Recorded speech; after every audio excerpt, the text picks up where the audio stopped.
Right.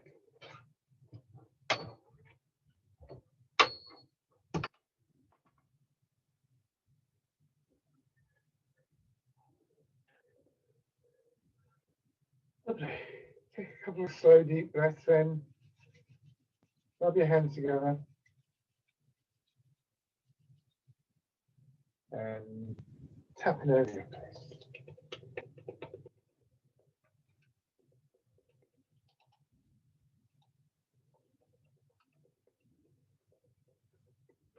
Over your head and neck.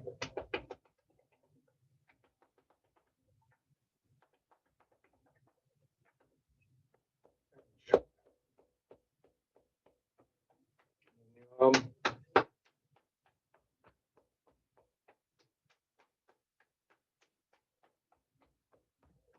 On the side.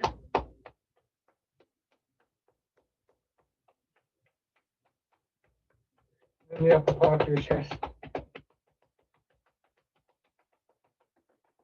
Belly. And your legs.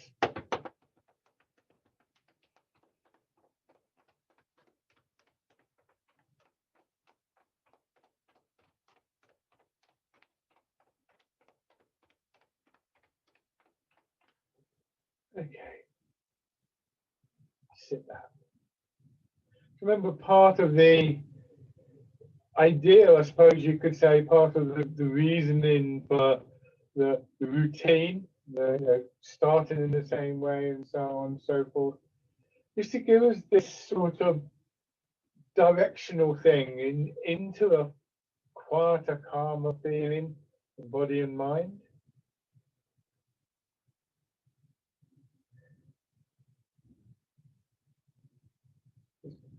Letting your attention focus on your breathing, the weight dropping into the chair, and the responses to those things in your body. We can start to just recognize maybe a bit of tension draining away or something like that.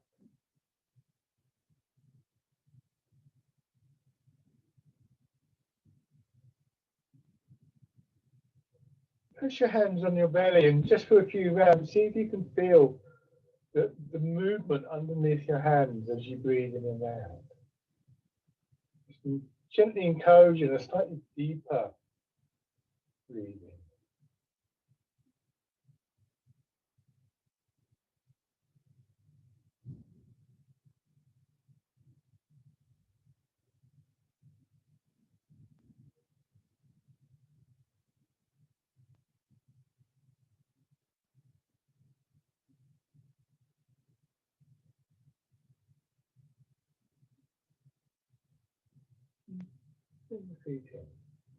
So that's, that deeper breathing is something you might find useful to refer back to every now and then, but also not just the sort of depth of the breath, but the quality of the breath. And I was been talking this week to people about this flowing quality that develops, and along with that, the focusing of our attention, the use of imagery and so on and so forth, they all have this very subtle effect on our system of helping to just neutralize and release some of the stress that comes with constant stimulation. And we live in very strange times, and we're inundated in many ways with sort of media stuff and news and so on and so forth. And it's good to be aware of what's going on, but it does have an effect on the nervous system and so on and so forth. And there's a knock-on effect on our well-being.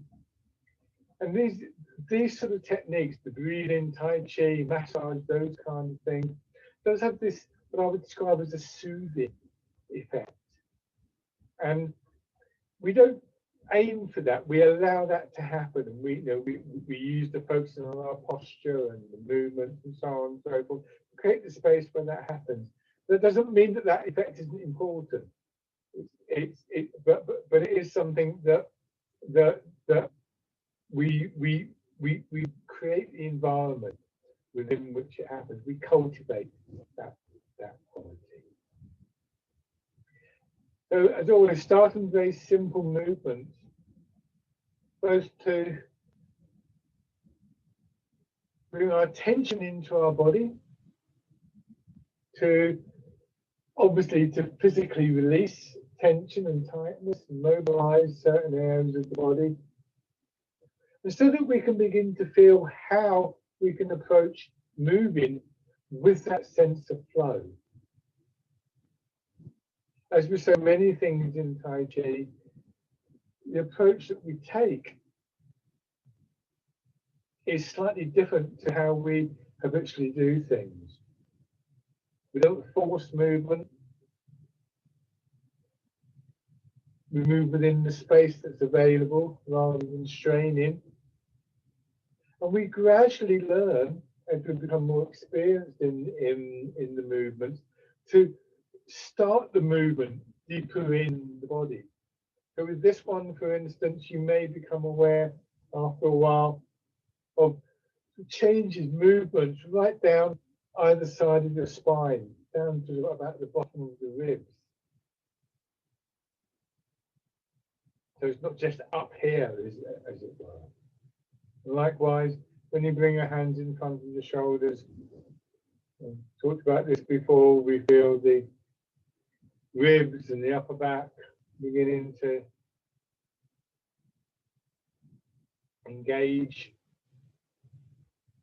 Maybe even deeper down. I mean, don't feel restricted to just what I'm saying.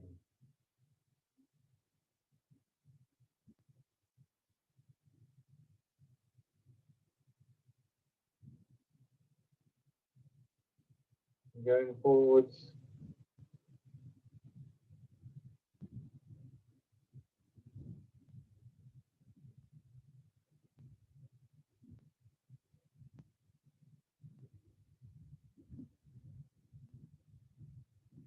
So, hands down to your sides. Just imagining curving around.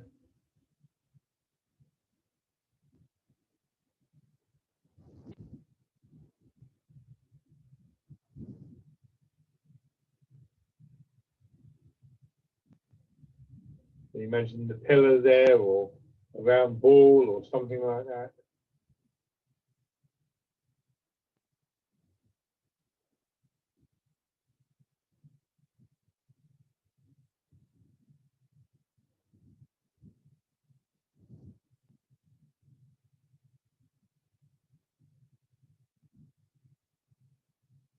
And then winding.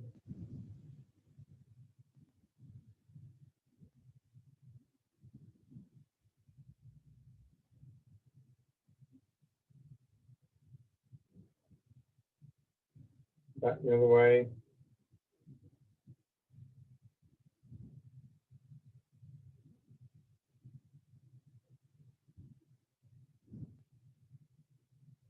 Rest your hands. Moving away.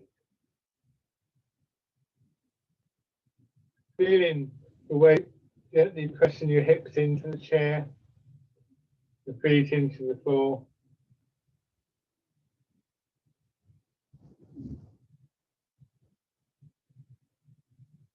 It's not a big movement. You know, the distance between your hips and your feet isn't that great.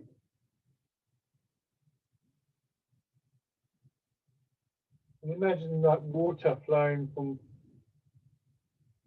one end of a container to another, that wave-like quality that starts in the movement of your weight and just builds up through your upper body, as long as your upper body is sort of in a position to be able to receive that.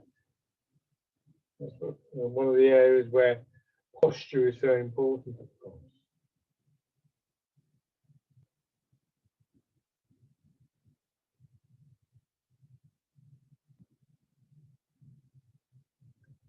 Turn slightly.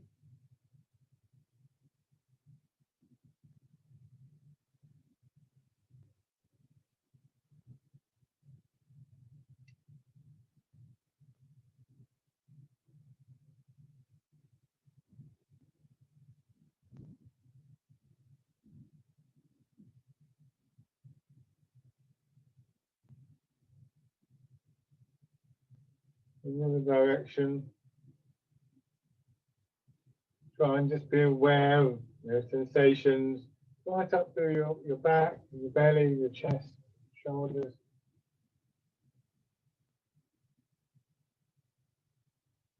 And then circling around.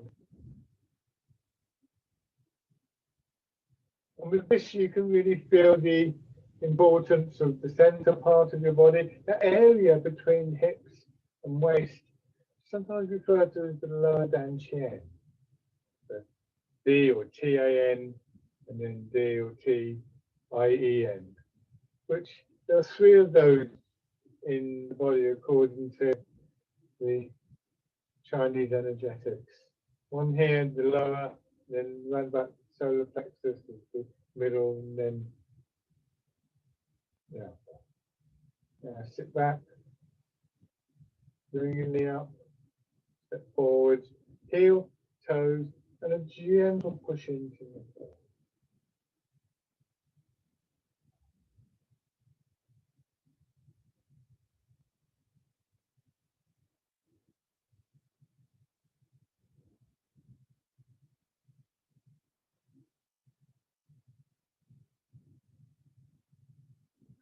And then the other side.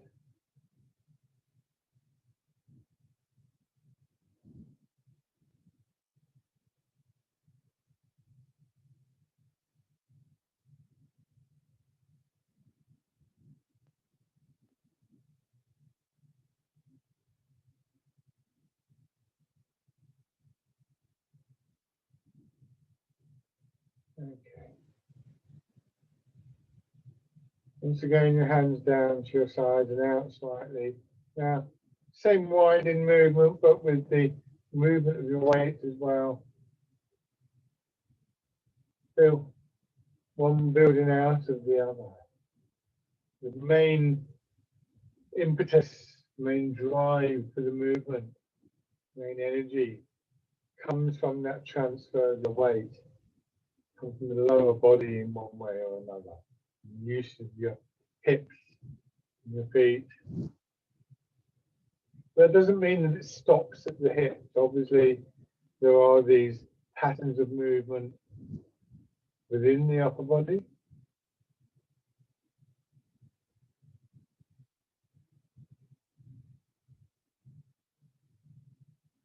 You just want to bring them into focus, to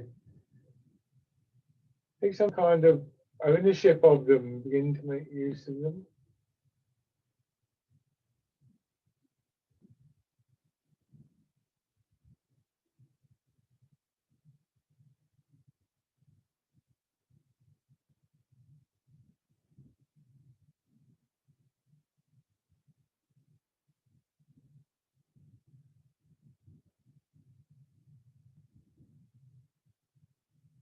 And change the fisherman cast a net.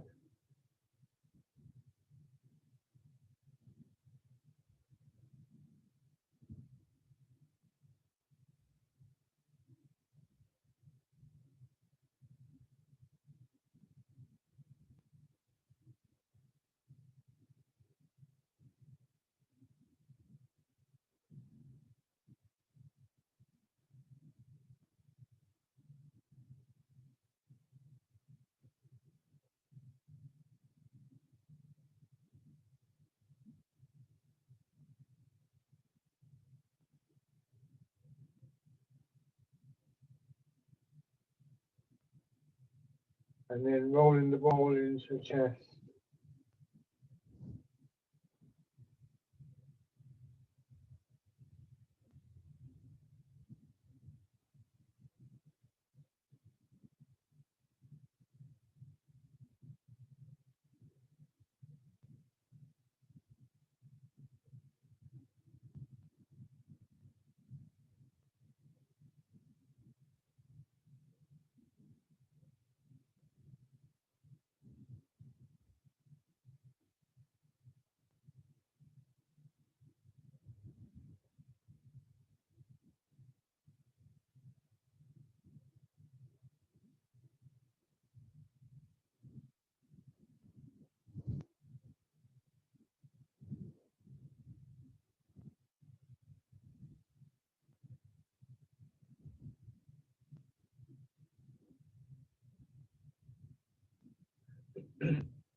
Pigeon spreads its wings.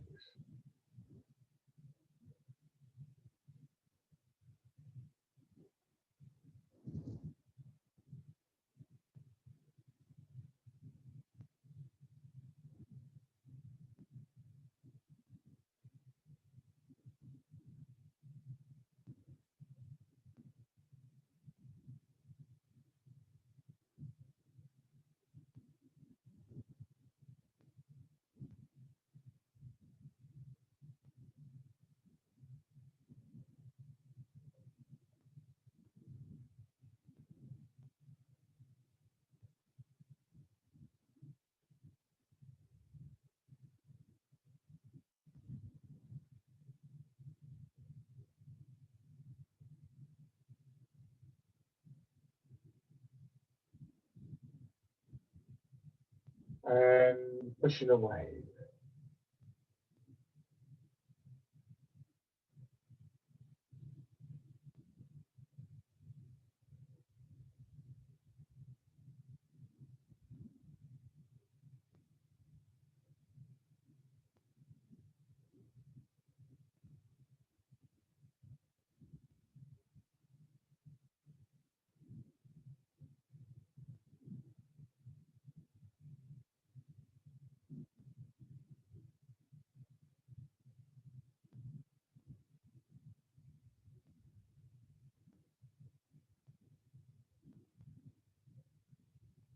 And then with your hands rested.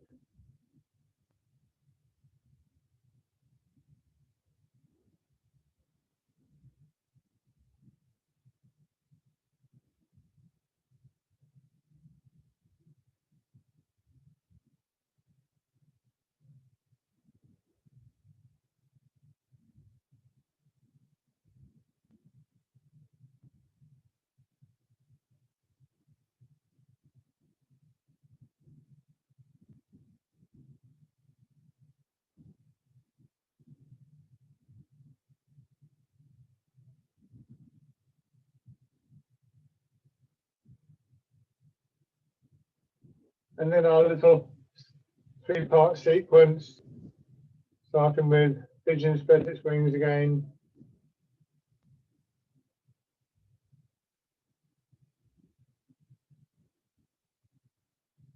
And just settling into the front, and then as you start to go back, pushing a wave.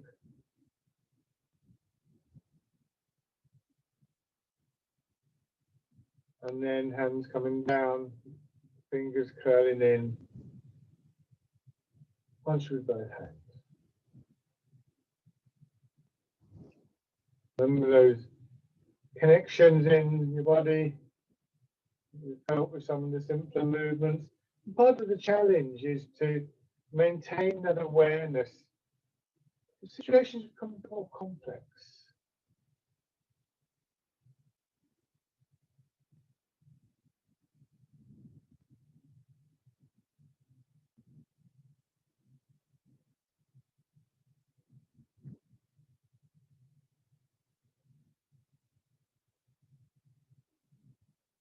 One more round.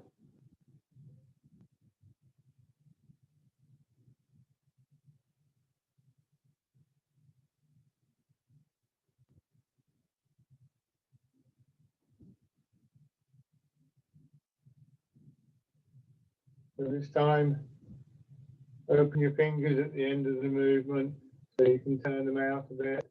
And almost a reversal of the first movement that we did coming around.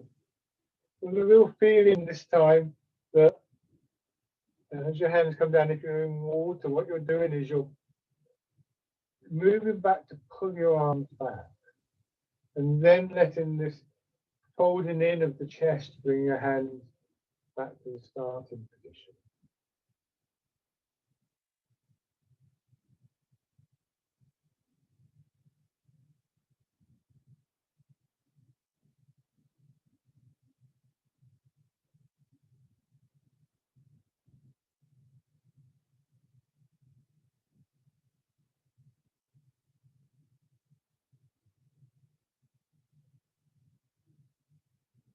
Okay.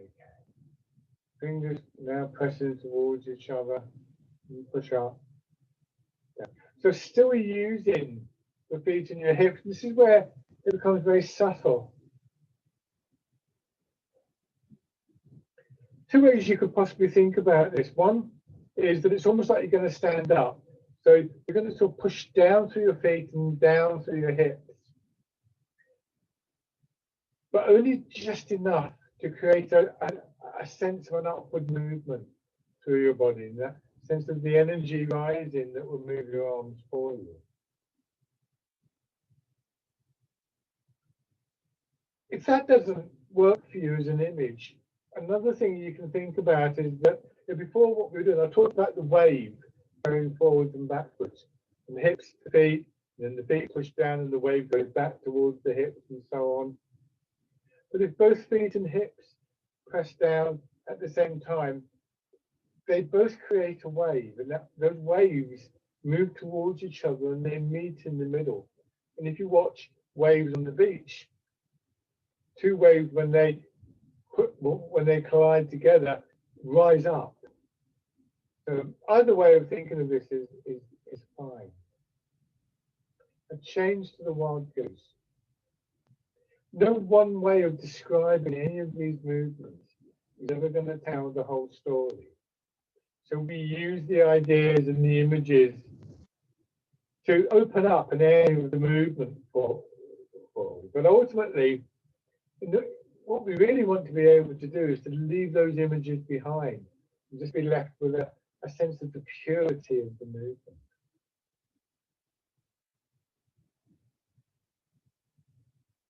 The wild goose.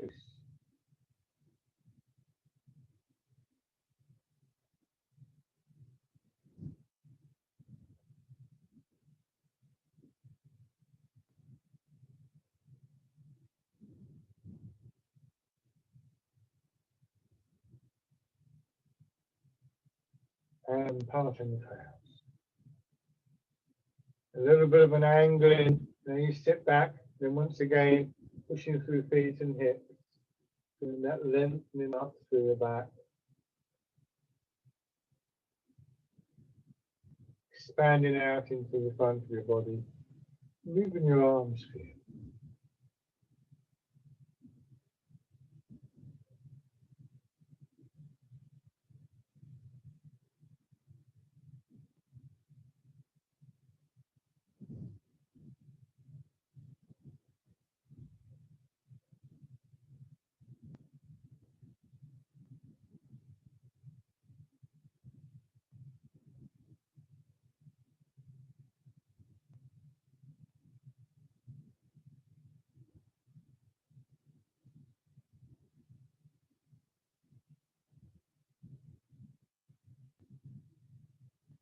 Let's do one more.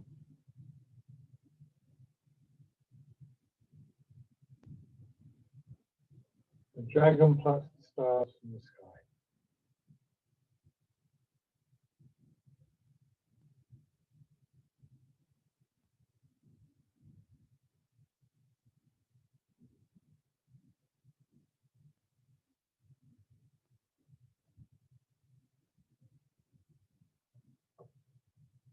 Take your time in the transition from one side to another.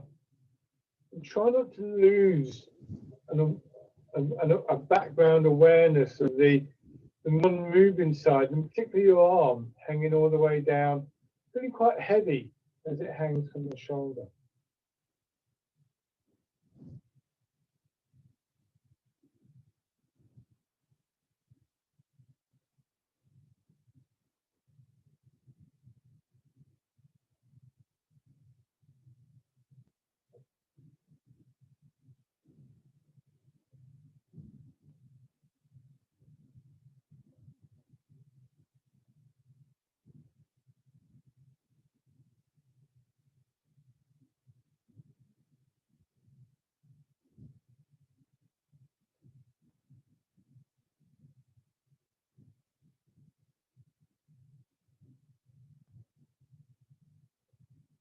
One more time on each side.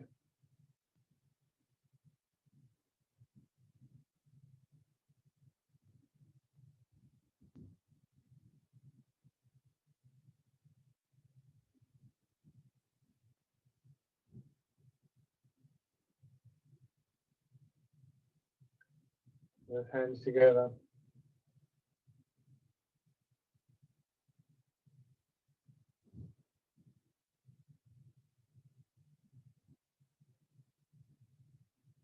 Pushing up and then pushing out, expanding,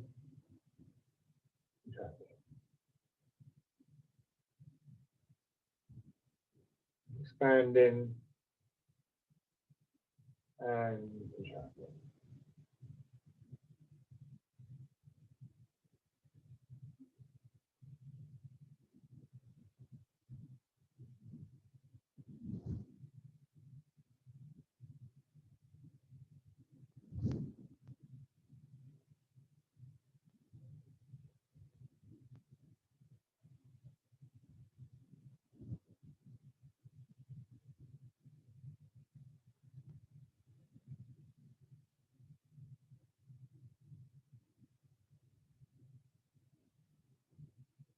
Next time, adding in 2 middle movements of turn. Turn, of course, always your hips, waist area, not twisting up the back.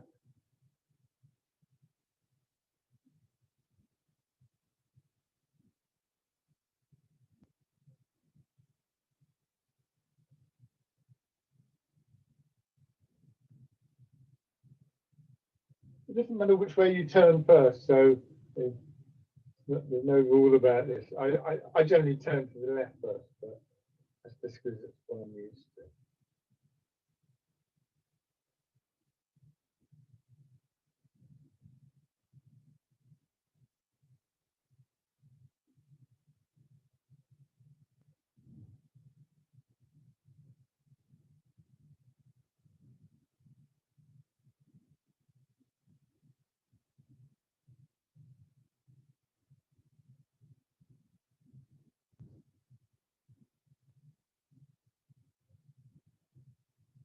And then make this last round. Take your time. And then as you push your hand out at the end, extend one foot, rest it on the heel. Most of your weight stays back here, so there's a lengthening out.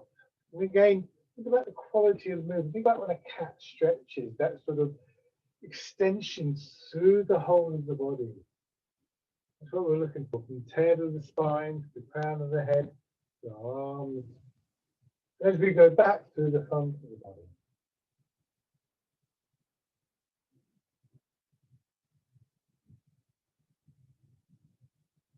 Scooping the tea and looking at the sky.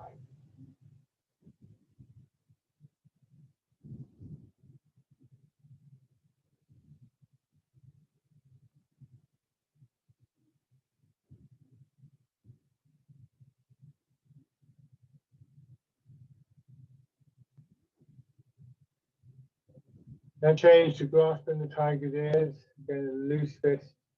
Push forwards through your shoulders, pulling the arms over. Does the name suggest you imagine the tiger? You're looking into the tiger's eyes, so your hands ideally would get to a point in line with your eyes. Don't go higher than that. But if that's not comfortable for you, then there's nothing wrong with doing it here.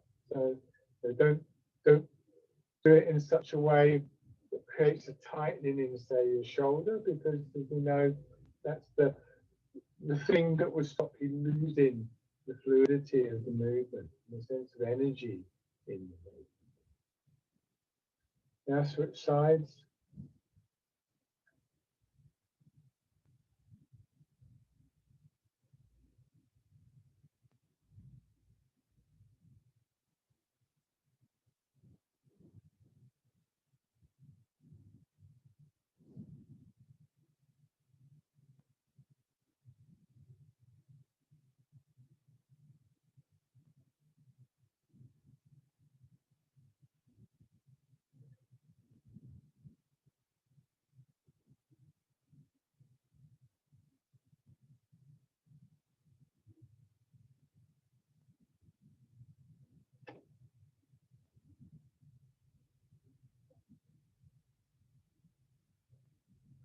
And then grasping the tiger's ears.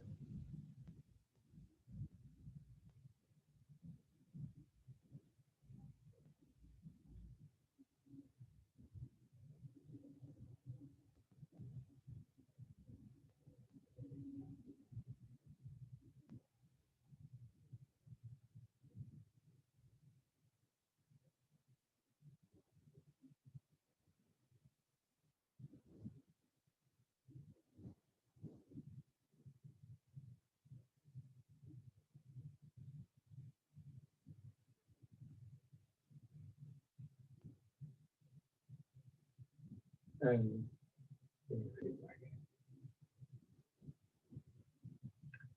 in. In the archer, so hands across your chest, pushing out with your left hand, minimize movement, draw back with the right, elbow out to the side or if you prefer, tucked in behind. As broad a sweep around as you can manage without straining your shoulder and back to the beginning. And very carefully turn your head to watch the hand as much as you can. Don't strain your neck. But if you can, just watch in your hand, push away, and then come around. And then come back in.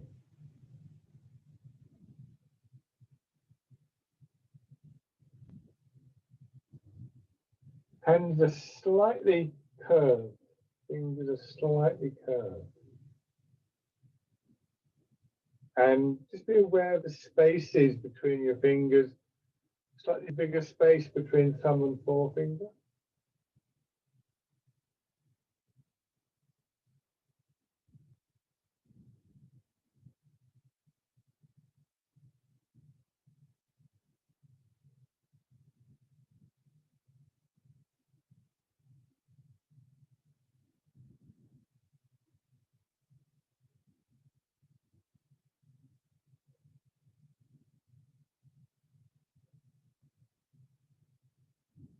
One more on each side.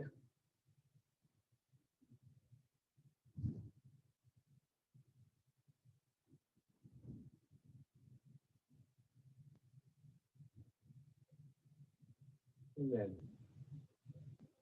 move forwards, turn a little bit. So if you're turning to your right hand goes out a little, roughly above your knee, fingers pointing in the same direction as your toes, or roughly the same direction. Come back, turn both hands palm in to hold the ball. Move over to your right side, turn to your right, do some winding up the back like you're winding up an elastic band and then releasing it, but not tight. Wind up the spring on a clockwork toy, you don't want to over tighten. But it does mean that a number of elements will begin to come together. You come across, you sink down. As you sink down, you feel that push up that comes as a result. You load the back by turning. I'm exaggerating now. And then both of those, both in the legs and the hips and the winding in the back, release together.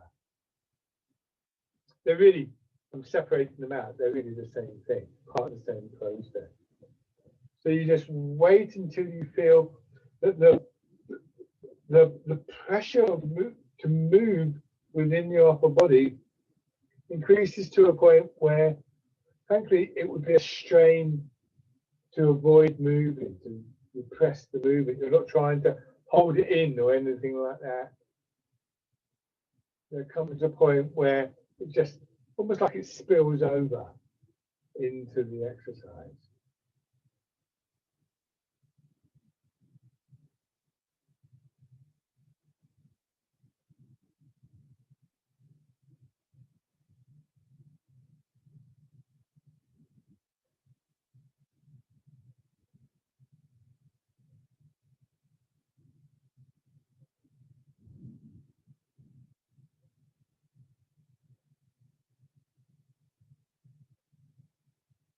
So part in the wild horse's mane. Again, let's do one more on each side.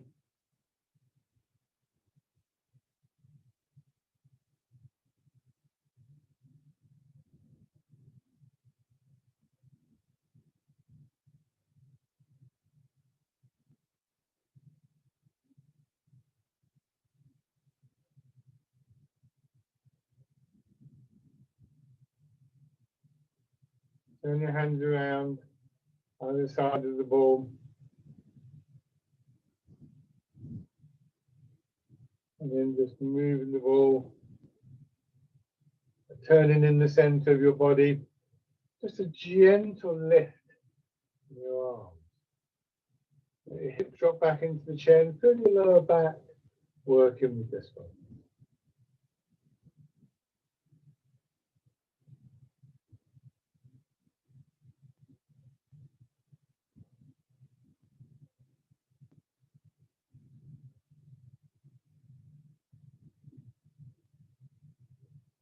Back the other way.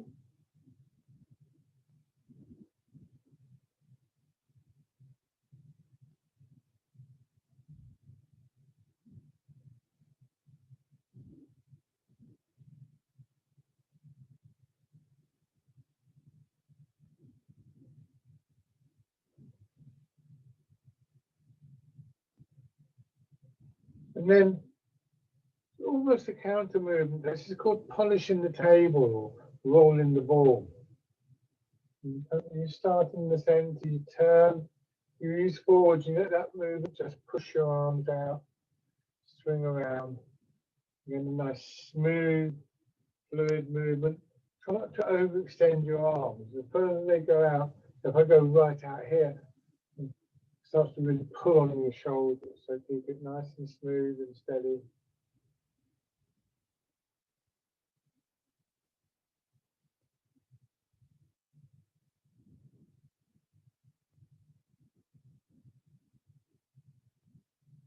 Change direction.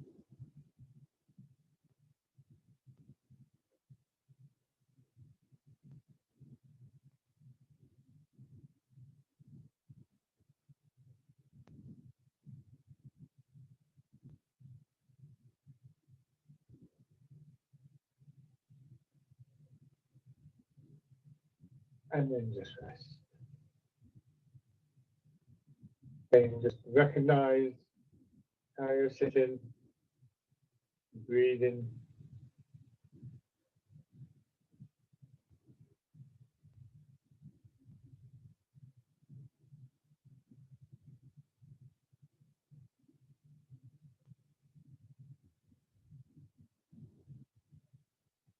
And then once again, rubbing your hands together.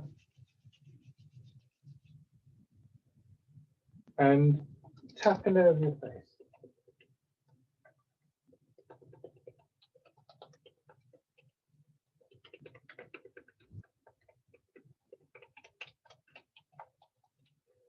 Over your head and neck.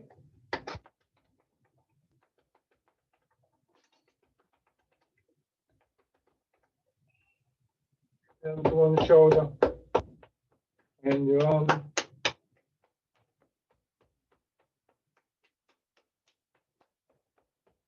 The other side.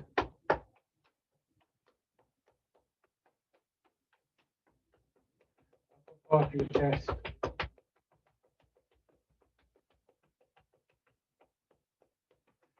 Belly. And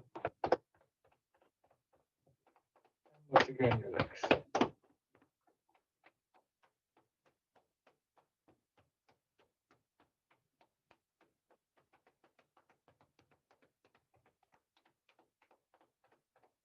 Good. And then stand it.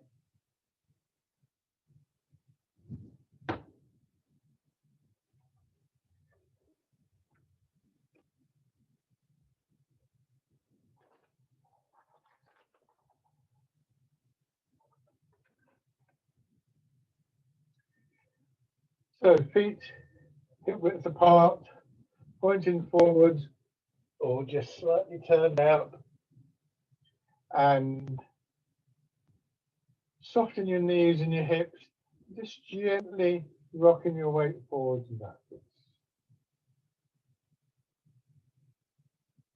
Imagine you've got a little ball tucked in behind each knee. And just feel, first of all, the muscles in the arch of your foot working. And once you've got a sense of that, just letting your attention travel up through your ankles into your calves,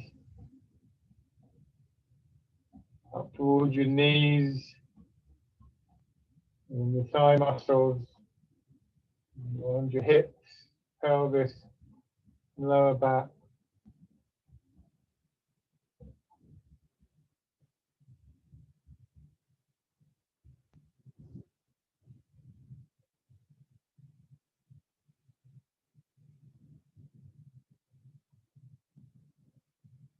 And then just side to side a little bit.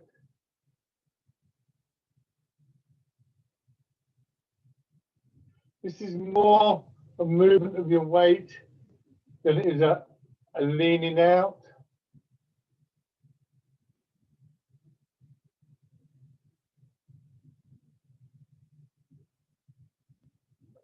And then we combine the two. So you go into one side and you go forwards until you can feel the weight pressing down through the ball of the foot. Now you move across. So you feel more of the weight in the ball of the opposite foot and towards the slight outside of the foot. You go back towards the heel, across to the other heel, and then forwards again. So you're sort of tracing the outline of the foot and just let that move in a nice circular pattern.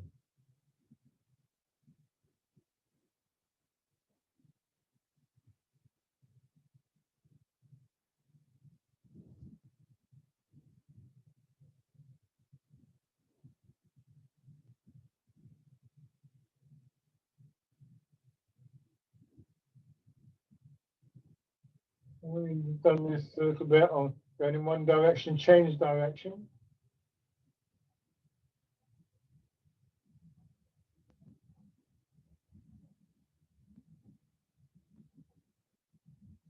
Feel that feels in your body. It's similar to the one which we do in the chair. If you imagine getting a glass of water and just kind of swirling it around, must admit sometimes the image I have is a little drop of brandy in one of those big brandy glasses that you can swirl around. And so we get this, again, this nice smooth movement in the upper body with very little movement coming. It's, the start of the movement is very small. Make it even smaller. Turn it into a spiral so that, like, if you put the glass down on the table, eventually the water will settle. It will find its own level. And then gradually your body just comes to a halt. And remember, ideally, what we would want is, and it may not be comfortable for you, so take your time, but you may be there. But if you're not, see what happens if you just bring your weight forwards a little bit to really emphasize the sense of the weight being in the balls of the feet and letting your hips drop back.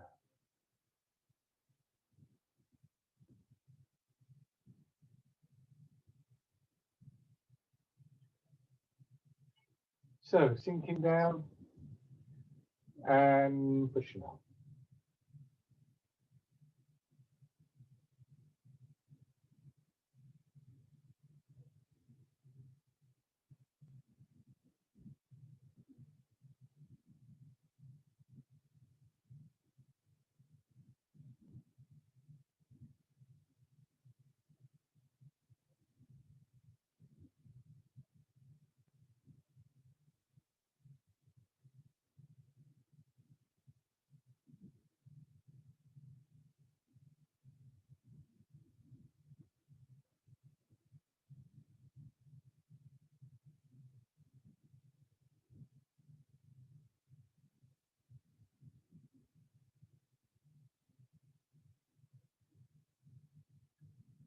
And then change into the wild goose.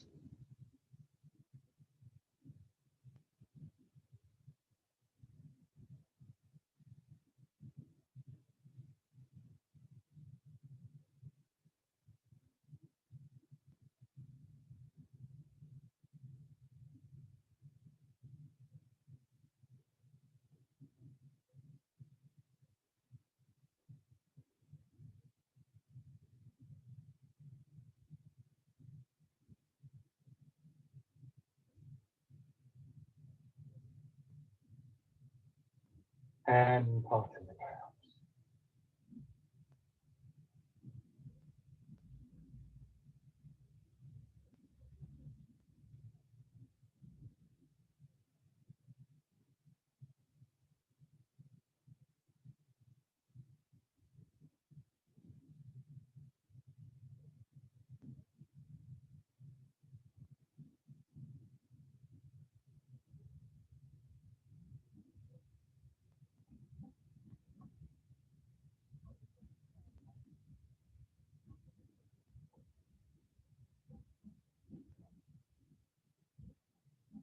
Good.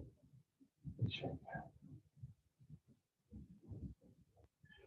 Have your feet slightly wider than hip width apart, and you can see my feet are now turned out slightly, which I think makes it easier to get the weight in. But have your weight in the middle. Fold your hands over your chest again, and once again the archer. I'm going to go back a bit, otherwise my hand will disappear. So the archer, and again, if it's comfortable, turn your head, and then coming across.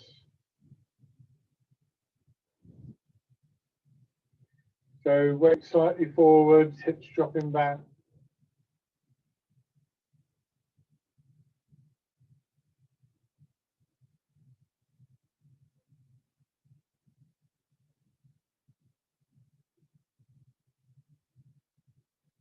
Again, I mentioned the hand earlier on. If I come a bit closer, you can see hopefully the shape of my hand there. It's not that tight there. It's not like that. It's just that slight curve, as though there's a ball resting in the palm of my hand. The thumb is slightly drawn in, not right over there, but there. And be particularly aware of the space between the thumb and forefinger, but also each of these little movements there. So it just helps to get that feeling of movement into the fingers.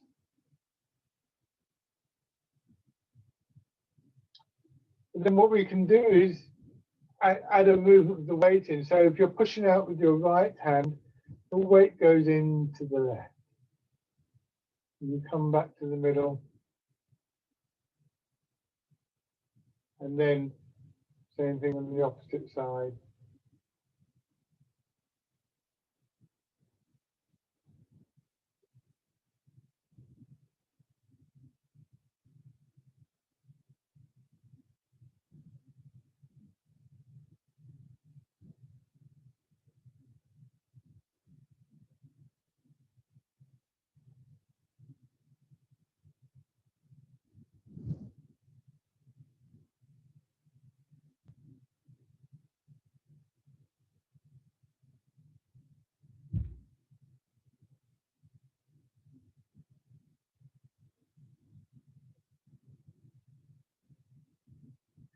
And come back to the middle. So your hands drop down and moving your weight. Again, if I come a bit closer, I have to move that one and bring the hands into the movement. But here, slightly wider stance, feet turned out a little bit, and I move my weight to about 60% in each leg. And I also turn.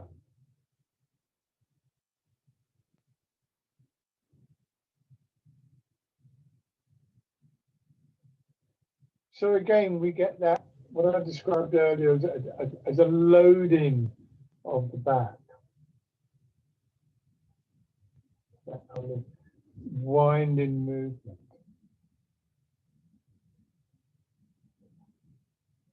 Sinking down as well. And then from this, we do the standing version of parting the wild horse's mane. So go into your left leg, use your right hand first of all, turn. And again, there's the push from here, releasing in your back. And then coming across your hands about shoulder height. Turn your hands palm in, hold the ball, move across to your right leg, turn and release.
one more.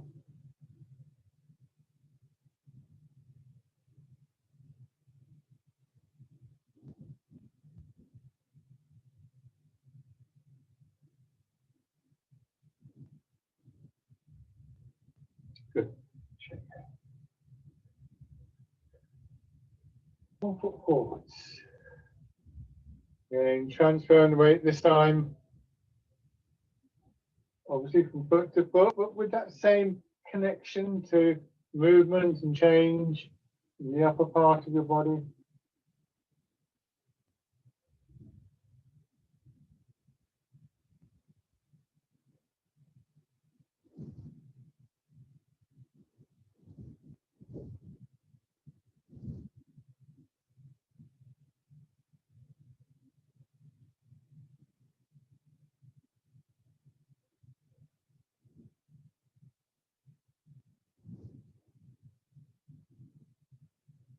Raising your toes and your heel. See if you can remember that feeling of your weight settling that we did right there when we went round in the circle and gradually came to a halt. And see if you can get the same kind of response, same kind of feeling as you settle into each leg. You're not going round in a circle to get there, but that sense, that final sense of dropping and settling.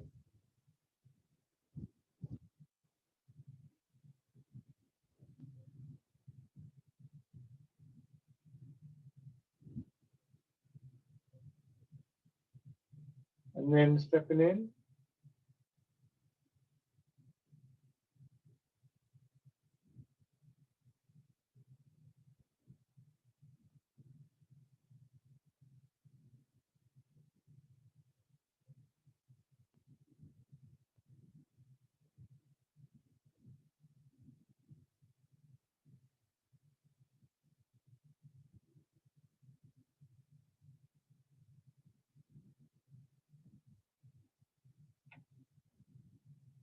The other side.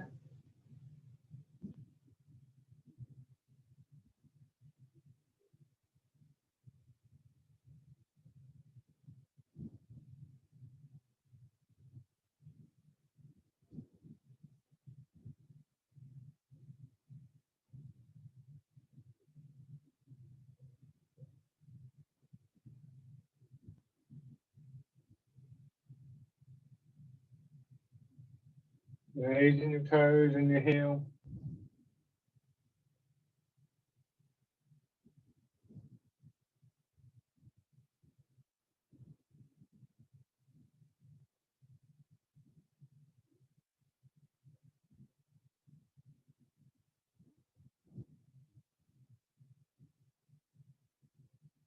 Stepping in. And we plant the foot, heel, toes, a little bit of a push down. It seems to help you to draw your weight forwards. Going backwards, it's the ball of the foot that goes down first, but same idea, gently press down, go ahead, draws you in. So when we were going around in the circle, the image I sometimes use for that is like water being drawn down through a plug hole. And if you can make that connection to the ground, sometimes you can get that same sense of being sort of drawn in, pulled in. And then either forwards or backwards, depending on where you've got the room. Take a few steps.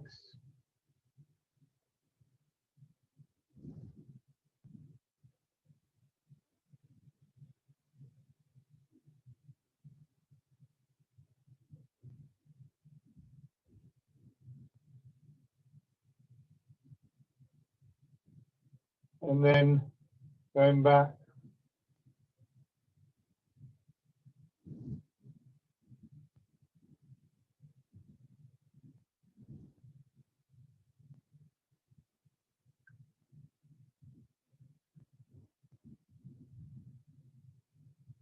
And bring it through power.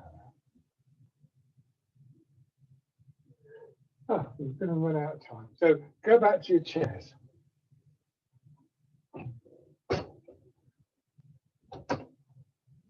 My first teacher, Bronwyn Hipkin, I've probably said this before, but often used to say to, you know, we find ourselves standing like this in supermarket queues.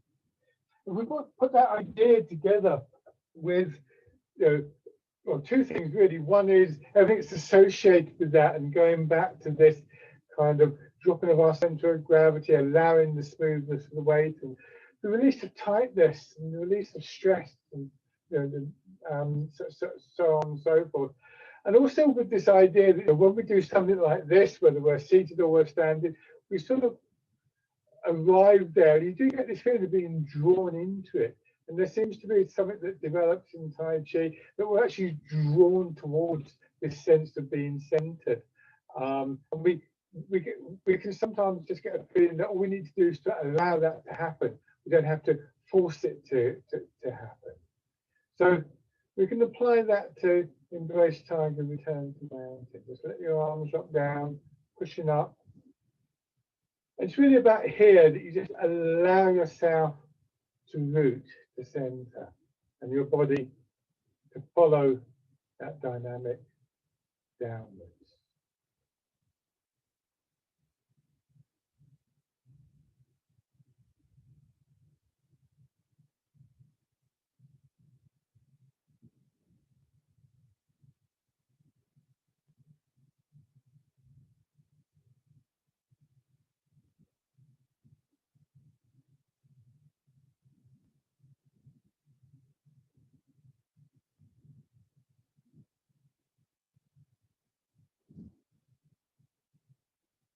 One more time.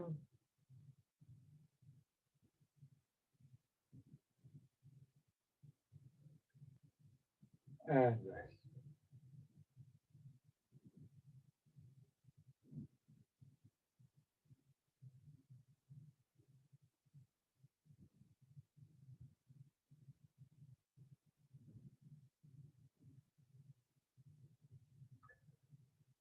Lovely. Well, I hope that's brightened up your day for you. I know it's a bit miserable outside, but thank you very much, everybody. Thank you. Thank you. Yes. Yeah. Bye, everyone. Bye. Take Take care. care, everybody. I look forward to Bye. seeing you soon, Mhm. one way or another. So, take care.